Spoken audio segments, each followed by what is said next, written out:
Hello student, welcome back to my channel. कैसे हैं आप सभी लोग। आप लोग के यूपी के प्रीवियस ईयर क्वेश्चन चल रहे थे जिससे हम लोग 2021 का पेपर सॉल्व कर रहे हैं। इससे पहले के प्रीवियस ईयर क्वेश्चंस मैंने आप लोग को सॉल्व करवा दिए हैं। इसकी एक अलग से प्लेलिस्ट बनी है, अगर आपने नहीं देखी तो जरूर से देख लीजिएगा। इसमें 25 क्वेश्चन आपके हो गए थे, उसके आगे ये क्वेश्चन लेते हैं। यहाँ पर फर्स्ट क्वेश्चन है, विनियोक्ता के दृष्टिकोण से पूंजी लागत है। From the investors perspective the cost of capital is. यहाँ पर क्वेश्चन कह रहा है कि जो इन्वेस्टर होते हैं उनके नजरिए से अगर देखा जाए तो कॉस्ट ऑफ कैपिटल क्या होती है।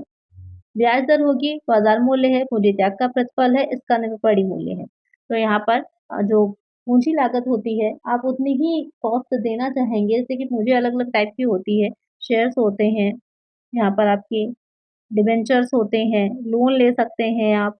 शेयर भी दो तरह के होते हैं, इक्विटी हो जाएंगे यानी कि जो समता अंश हो जाते हैं, इक्विटी होंगे, और प्रेफरेंस शेयर्स होते हैं। तो सबकी क्या होती है, अलग अलग लागत आती है। इक्विटी पर आपको डिविडेंड देना पड़ेगा, प्रेफरेंस पर डिविडेंड होगा, इंटरेस्ट डिबेंचर पर इंटरेस्ट होगा, लोन पर इंटरेस्ट देना होगा। तो सबकी अपनी अलग अलग कॉस्ट आती है। तो वहाँ पर वो कितनी होनी चाहिए, तो उनको जो रिटर्न मिल रहा है यानी कि the return for the sacrifice of capital, कि उसके बदले में जो उनको इंटरेस्ट या डिविडेंड दिया जा रहा है वो कितना दिया जा रहा है, उसको ध्यान में रखकर ही पूंजी की लागत होती है। तो करेक्ट आंसर हमारा ऑप्शन सी हो जाएगा। नेक्स्ट क्वेश्चन है, लागत योग ठेका उपयोगी है। A cost plus contract is beneficial for the contractor, for the contractee employer, for both, none of these. तो यहाँ पर जो क्वेश्चन कह रहा है कि लागत योग ठेका यानी कि आप मोस्टली जो कॉन्ट्रैक्ट वाले आप बनाए होंगे अकाउंट आपने कॉस्ट अकाउंटिंग में, तो वहाँ पर हम कॉस्ट निकालते हैं कि कितनी आई है। और कॉस्ट प्लस प्रॉफिट वाला जो बनाया जाता है तो किसके लिए बेनिफिशियरी होता है, दोनों के लिए होता है। ठेकेदार के लिए भी, ठेकेदाता के लिए भी, यानी कि जो कॉन्ट्रैक्ट दे रहा है और जो कॉन्ट्रैक्ट ले रहा है, दोनों के लिए बेनिफिशियल होता है, क्योंकि दोनों को ही अपने एक्सपेंसेस पता चल जाते हैं और प्रॉफिट कितना उसको हो रहा है उसका भी आइडिया लग जाता है। करेक्ट आंसर हमारा ऑप्शन सी है। नेक्स्ट क्वेश्चन है, किसी राजनीतिक दल द्वारा धारित गृह संपत्ति, house property held by a political party is fully taxable, is partly taxable, is allowed an exemption of 50% of the annual value, या फिर इज फुली टैक्सेबल। यहाँ पर कह रहा है कि किसी राजनीतिक दल यानी कि कोई पॉलिटिकल पार्टी है उसके पास जो हाउस प्रॉपर्टी है वो पूर्णतः कर योग होगी, आंशिक रूप से कर योग है, वार्षिक मूल्य के 50% की छूट अनुमत होती है, या फिर पूर्णतः कर मुक्त होती है। तो कोई अगर राजनीतिक दल है, कोई पॉलिटिकल पार्टी है, उसके पास हाउस प्रॉपर्टी है, तो पूरी तरह से वो टैक्स फ्री हो जाती है, वो एग्जेम्प्ट होती है, तो कोई टैक्स नहीं लगता। बहुत बेनिफिट होते हैं इसमें। जो पेंशन मिल रही होती है वो भी टैक्स फ्री हो जाती है। बहुत से बेनिफिट होते हैं। तो यहाँ पर करेक्ट आंसर क्या हो जाएगा, ऑप्शन डी हो जाएगा। बहुत से भत्ते मिलते हैं। चलिए नेक्स्ट क्वेश्चन है, सर्वप्रथम स्वतंत्र भारत में आयकर अधिनियम किस वर्ष में पारित किया गया था। In which year was the In which year was the Income Tax Act first passed in independent India? 1956, 62, 61, 1990। तो यहाँ पर स्वतंत्र भारत की बात हो रही है।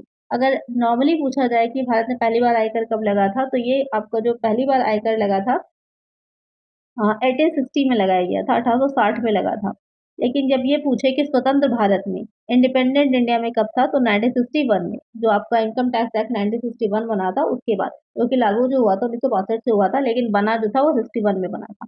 तो करेक्ट आंसर हमारा ऑप्शन सी। अगर ये पूछेगा कि स्वतंत्र हटा दिया जाए और ये सिर्फ पूछे कि भारत में आयकर कब लगा था, तो 1860 हो जाएगा। ये दोनों बातें याद रखिएगा, पूछ सकता है आपसे भी एग्जाम में। नेक्स्ट क्वेश्चन है, कर देने के लिए जो उत्तरदायी है वो कहलाता है, the person liable to pay tax is called a tax payer, a buyer, a tax and authority. यहाँ पर क्या कह रहा है कि जिस व्यक्ति पर कर लगाया जा रहा है, जो कर देने के लिए उत्तरदायी है, वो व्यक्ति क्या कहलाता है, उसे हम करदाता कहते हैं। एसएससी बोला जाता है। टैक्स पेयर की जगह मोस्टली आपका एसएससी लिखा हुआ आएगा, उसे हम एसएससी बोलते हैं। एक आंसर हमारा ऑप्शन ए। नेक्स्ट क्वेश्चन है, कौन सा अप्रत्यक्ष कर है, which of the following is an indirect tax. Sales tax है, इनकम टैक्स है, टोल टैक्स है, ऑल ऑफ दीज। तो यहाँ पर जो इनकम टैक्स होता है ये आपका डायरेक्ट टैक्स होता है, ये इनडायरेक्ट नहीं होता, ये प्रत्यक्ष कर होता है यहाँ पर। और जो विक्रय कर है ये आपका किस तरह का कर है, टोल टैक्स भी आप डायरेक्टली पे कर रहे हैं। जो विक्रय कर होता है, सेल्स टैक्स होता है, ये अप्रत्यक्ष कर होगा। एक आंसर हमारा ऑप्शन ए हो जाएगा। नेक्स्ट क्वेश्चन है, किसी फर्म में साझेदारों की अधिकतम संख्या निर्धारित की गई है। The maximum number of partners in a firm is prescribed in partnership act 1932, companies act 1956, contract act 1882, none of the above. तो यहाँ पर आपसे पूछ रहा है कि नंबर ऑफ मेंबर्स पार्टनर्स कितने होने चाहिए मैक्सिमम। ये बात कहाँ पर बताई गई, किस अधिनियम में, किसी साझेदारी में। तो है तो ये साझेदारी से एटेड पार्टनरशिप में कहा गया, लेकिन ये आपका है पार्टनरशिप अधिनियम में नहीं, बल्कि ये आपका जो कंपनीज एक्ट है उसमें कहा गया है। कंपनीज एक्ट 1956 अब जो चल रहा है वो आपका 2013 वाला है, ये चल रहा है। तो 2013 या 1956 कुछ भी लिखा हो सकता है। तो करेक्ट आंसर हमारा ऑप्शन बी है कि अगर साझेदारों की अधिकतम संख्या पूछे तो वो आपकी कंपनी अधिनियम में बताई गई है, ना कि साझेदारी अधिनियम में। चलिए नेक्स्ट क्वेश्चन है। यहाँ पर कह रहा है कि निम्न कथनों में से कौन सा कथन सही है। Which of the following statement is are correct. Company का पंजीयन कराना अनिवार्य है। Registration of a company is mandatory. Company में सदस्यों का दायित्व असीमित होता है। The liability of members in a company is unlimited. Company के अंशों का हस्तांतरण किया जा सकता है। Share of a company are transferable. अब यहाँ पर आपको बताना है कि कौन सा इन तीनों में से करेक्ट है। तो यहाँ पर जो कह रहा है कि कंपनी का रजिस्ट्रेशन, तो रजिस्ट्रेशन कंपलसरी होता है, ये वाला पॉइंट तो सही है। जो कह रहा है दायित्व असीमित है, तो ऐसा नहीं होता। जो कंपनी होती है, जो साझेदार होते हैं, उनका दायित्व सीमित हो सकता है, वहाँ पर भी अगर सीमित साझेदारी नहीं है तो। लेकिन जो आपकी कंपनी होती है वहाँ पर दायित्व सीमित होता है। जितने उन्होंने अंश लिए होते हैं उस अंशों की राशि तक उनका जो दायित्व होता है, लायबिलिटी जो होती है वो लिमिटेड होती है। तो ये वाला पॉइंट गलत है। और लास्ट वाला कि कंपनी के अंशों का हस्तांतरण किया जा सकता है, तो ये वाला भी करेक्ट है। जो शेयर्स होते हैं वो ट्रांसफरेबल होते हैं। अब पब्लिक कंपनी में होते हैं, प्राइवेट कंपनी में नहीं होते। लेकिन यहाँ पर सिर्फ कंपनी की बात की जा रही है, तो कंपनी में दोनों ही आ जाती हैं, तो ये वाला पॉइंट आपका करेक्ट हो जाएगा। तो यहाँ पर ए और सी करेक्ट है, बी वाला गलत है। तो कहाँ पर आंसर है, ऑप्शन सी जो है वो आपका करेक्ट आंसर हो जाएगा। चलिए नेक्स्ट क्वेश्चन है। व्यापार प्रारंभ के प्रमाणपत्र की आवश्यकता नहीं है। A certificate of commencement of business is not required for. सार्वजनिक कंपनी को, निजी कंपनी को, सार्वजनिक निजी दोनों प्रकार की कंपनियों को, सार्वजनिक कंपनी की, सहायक निजी कंपनी को। अब यहाँ पर कह रहा है कि कमेंसमेंट ऑफ बिजनेस का जो सर्टिफिकेट होता है आपको किसके लिए रिक्वायर्ड नहीं है। तो ये जो पेपर है ये आपका 2021 का पेपर है। अब जो अमेंडमेंट हुए हैं उसमें दोनों के लिए ही आवश्यक नहीं है, चाहे वो पब्लिक हो चाहे वो निजी प्राइवेट कंपनी हो। लेकिन उसके अकॉर्डिंग जो आंसर आपका है ये किसके लिए आवश्यक नहीं है, तो प्राइवेट कंपनी के लिए नहीं है। तो एक आंसर हमारा ऑप्शन बी हो जाएगा। चलिए नेक्स्ट है।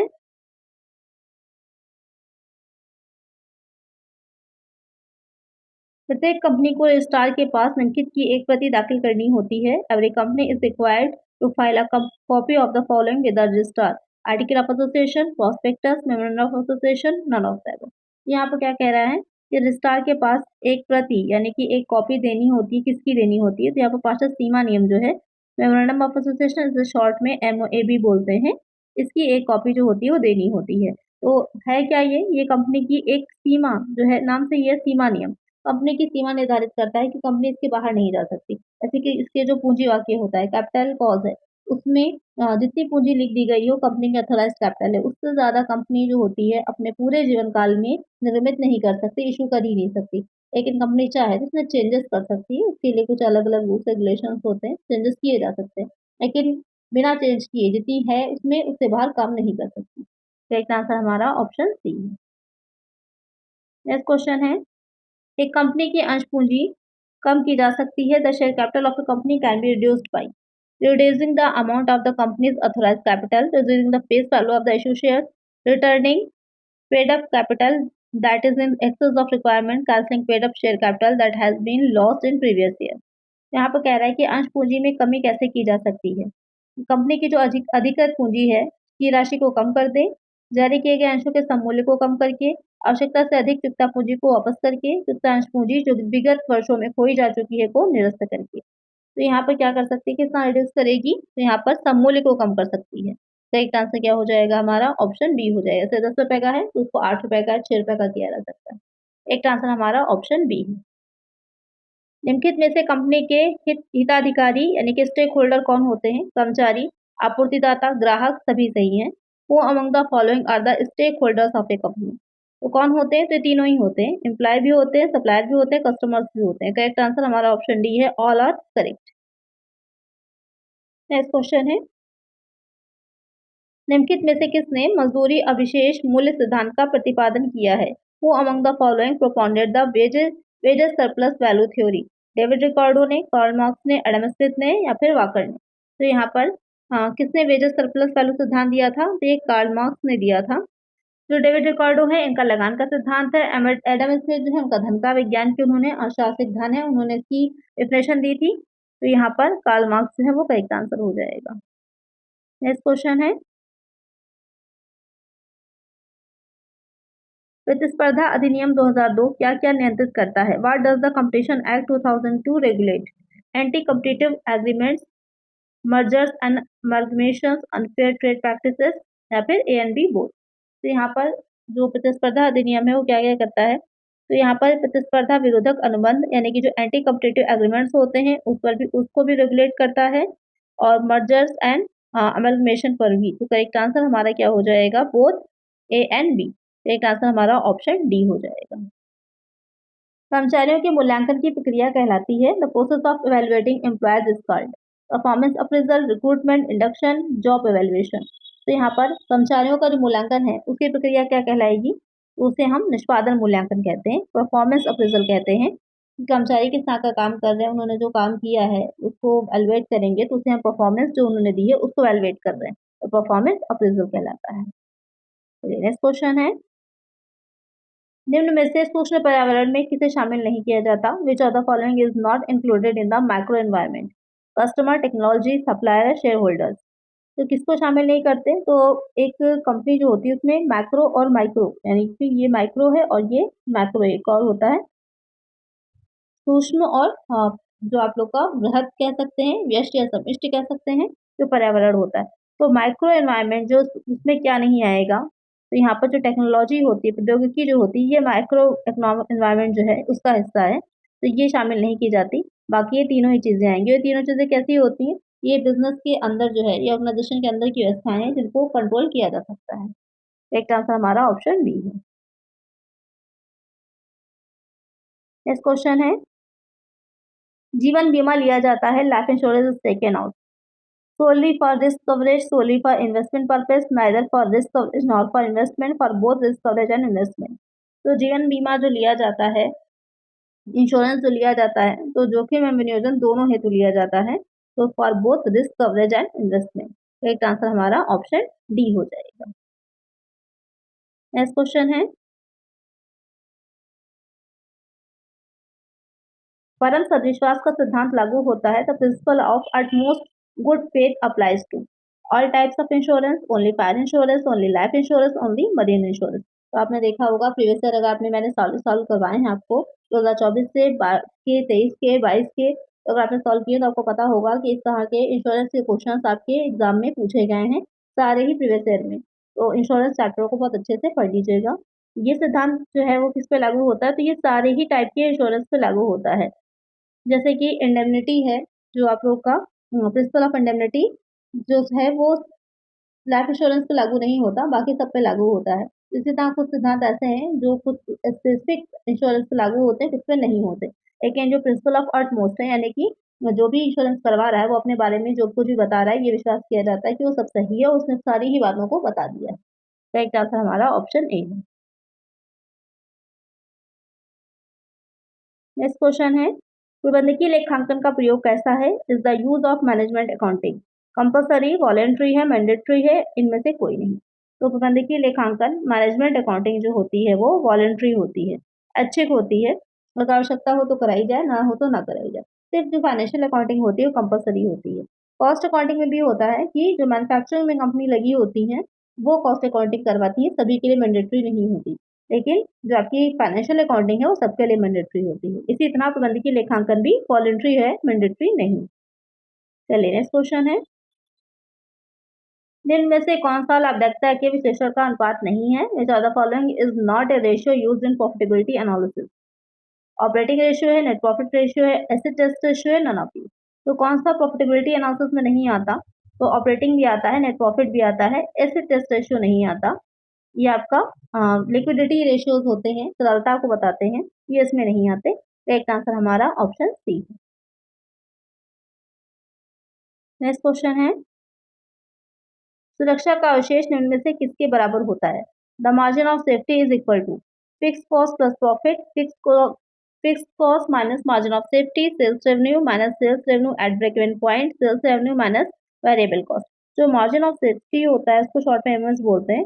ये सेल्स में से जो आपका बीईपी होता है उसको लेस करके निकाला जाता है। तो यहाँ पर ऑप्शंस में आप देखेंगे तो सी वाला करेक्ट हो जाएगा कि जो आपका विक्रय है उस विक्रय में से हम क्या कर रहे हैं, जो बीईपी से विच्छेद बिंदु है उसको लेस कर देंगे तो निकल करके हमारा क्या आ जाएगा, जो एमओएस है मार्जिन ऑफ सेफ्टी है वो निकल करके आएगा।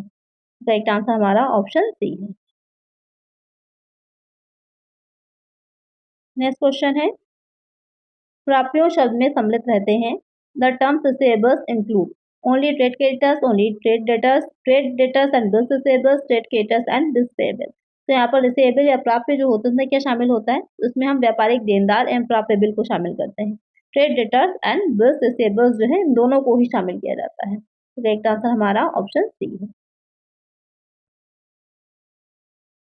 नेक्स्ट क्वेश्चन है, गेयरिंग अनुपात से तात्पर्य निम्नलिखित अनुमान से है। The gearing ratio refers to the following ratio. तो यहाँ पर आपको बताना है कि जो गेयरिंग रेशियो होता है वो क्या फॉर्मूला होता है उसका, लॉन्ग टर्म डेप्ट अपॉन में प्लस में preference capital upon net worth, long term डेप्ट अपॉन इक्विटी कैपिटल। बस यही वाला आंसर है आपका कि दीर्घकालीन ऋण होते हैं अपॉन में क्या होती है, समता पूंजी होती है। इसमें सिर्फ इक्विटी कैपिटल को लेकर ही इसको निकाला जाता है।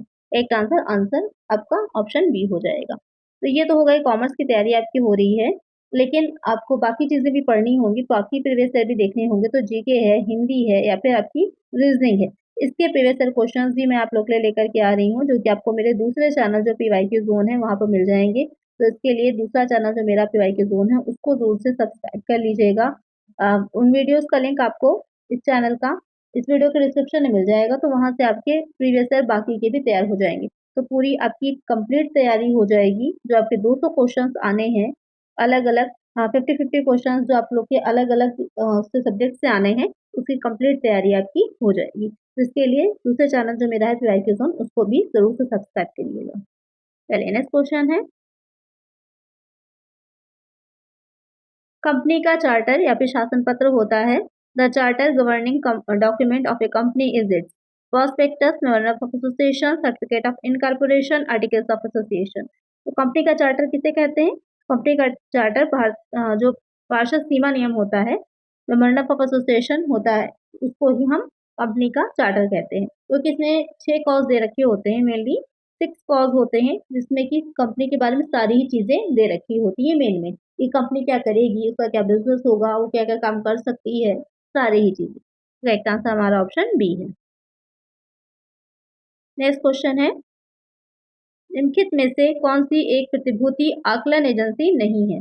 Which of the following is not a securities rating agency, SEBI, ICRA, CRISIL या फिर नन ऑफ दीज। तो यहाँ पर सिक्योरिटी रेटिंग एजेंसी कौन से नहीं है, तो यहाँ पर ध्यान दीजिएगा, जो सेबी है, security exchange board of India, इसका काम होता है रेगुलेट करना, प्रतिभूतियां जो होती हैं उनको रेगुलेट करना, उनके बारे में नियम कानून बनाना।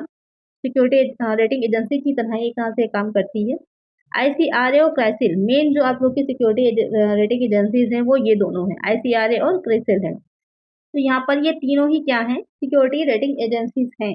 तो इनमें से कोई नहीं, ये आपका करेक्ट आंसर हो जाए, क्योंकि क्या पूछा था, क्या नहीं है, तो ये तीनों ही हैं। तो करेक्ट आंसर हमारा ऑप्शन डी हो जाएगा, जो कि आपकी ऑफिशियल आंसर की जो इसकी आई थी उसमें दे रखा था। पर मेरे अकॉर्डिंग सेबी जो है वो security exchange board of India regulate करने का काम करता है, वो रेटिंग एजेंसी की तरह काम नहीं करता। तो सेबी आंसर होना चाहिए था, लेकिन यहाँ पर जो ऑफिशियल आंसर की आई थी, जो कि बुक्स में भी दे रखा है, उसमें ऑप्शन डी आंसर दे रखा है। तो आप लोग बताइए कमेंट सेक्शन में कि आपके अकॉर्डिंग सेबी होना चाहिए था या फिर none of this correct answer है। तो आज की वीडियो में आपके 50 क्वेश्चंस कंप्लीट हो जाते हैं, जो कि 2021 का पेपर था।